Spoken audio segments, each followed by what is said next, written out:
We've been a leader in banking for more than 100 years. You'll find us here, at home, on your phone, and everywhere you go. Renaissance Bank. Understanding you. Member FDIC. Equal housing lender.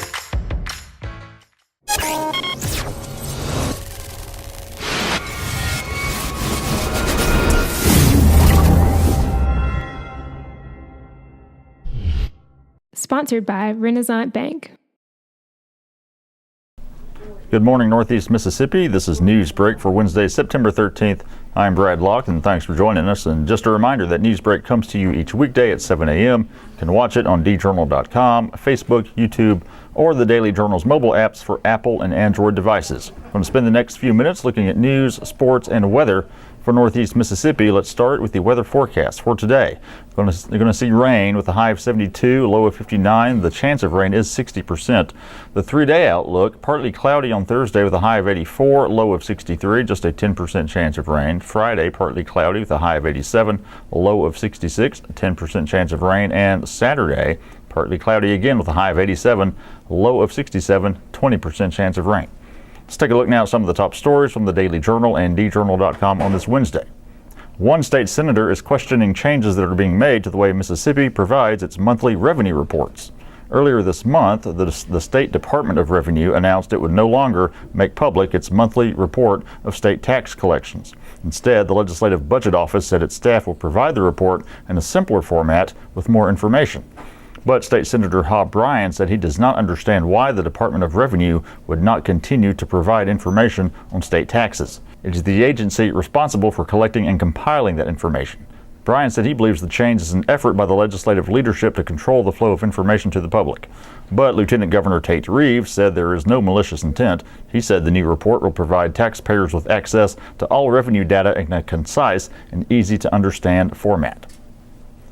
Hurricane Irma forced a lot of Florida and Georgia residents to retreat north, and some of them ended up at the Elvis Presley Birthplace in Tupelo. Dick Guyton, executive director of the Elvis Presley Memorial Foundation, said more than 400 Irma evacuees have stopped by to learn about the King of Rock and Roll's early days in Tupelo. He said they started pouring in Friday as Irma approached Florida. David Swanson drove up from Ray City, Georgia, with Angela Cone and her 6-year-old daughter Cheyenne. They stayed with Swanson's daughter in Corinth and stopped at the birthplace Tuesday. Angela Cone said the visit was a dream come true. Lillian Negron of Cape Coral, Florida, stayed with her daughter's in-laws in Hamilton, Alabama. Negron has always loved Elvis and his music, so she made the short drive to Tupelo. Acclaimed blues musician Bobby Rush will provide the headline entertainment for this year's Communities Forward Festival. The event will be held in Gumtree Park on September 23rd. The festival is an ongoing project that is planned annually by Ward 4 City Councilwoman Nettie Davis. It is now in its 12th year. From its beginning, the festival has focused on fostering positive interactions between the city's citizens and its law enforcement officers. The event will kick off at noon with a parade from the C.C. Augustus Center on Green Street to Gumtree Park on Front Street. The festival officially kicks off at 1 p.m. with a basketball tournament at the Gumtree Park courts. A lineup of gospel groups will begin to perform at 2 p.m.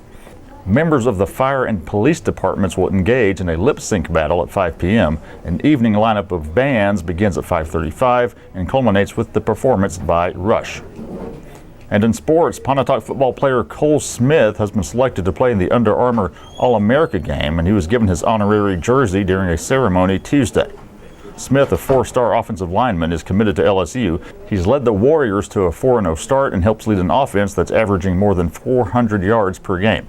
Smith will play in the game on January 4th, 2018. He called the selection a big honor and expressed gratitude to his teammates and coaches. Pontotoc coach Jeff Carter said Smith's accomplishments have, quote, put Pontotoc on the map. Smith and the Warriors face a big test this Friday when they travel to Oxford. For more on the stories I talked about today, please pick up a copy of your Wednesday Journal or visit djournal.com.